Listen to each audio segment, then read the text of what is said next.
நாம் ஏற்றுக்கொள்ள புதுத்தரத்தை கொண்டு திறந்து வைத்திருக்கிறோம். அதுதான் நம்முடைய ஆட்சி.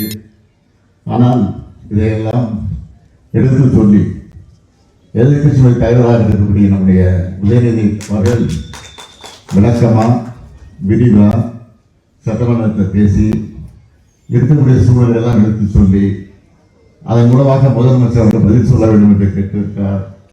ஆனால் சட்டமன்றத்தில் முதலமைச்சராக இருக்கக்கூடிய என்ன பதில் சொன்னார்?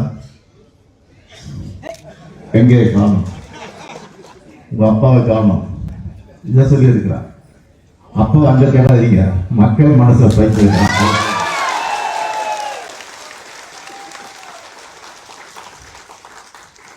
நீங்க தேர்தல் நடத்தமா இருக்கேன், மக்கள் தேர்தல் எடுத்து நிச்சயமா நான் முதல் நாளாக இருக்கேன்.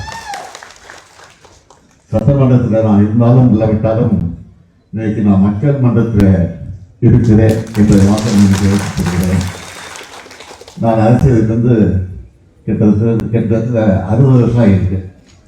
ஆக 40 வருஷமா மக்களாக தான் இருந்து கொண்டிருக்கிறேன். ஆட்சி இருந்தாலும் இல்லாவிட்டாலும் நாட்டு மக்களுக்காக பணியாற்றக்கூடியவர்கள் தான் திராவிட முன்னேற்ற கழகத்தை சார்ந்திருப்பதை எடுத்து சொல்லி 30 மாவட்டத்திற்கும் நான் முதலமைச்சராக இருந்தபோது 4-5 முறை சேர்ந்து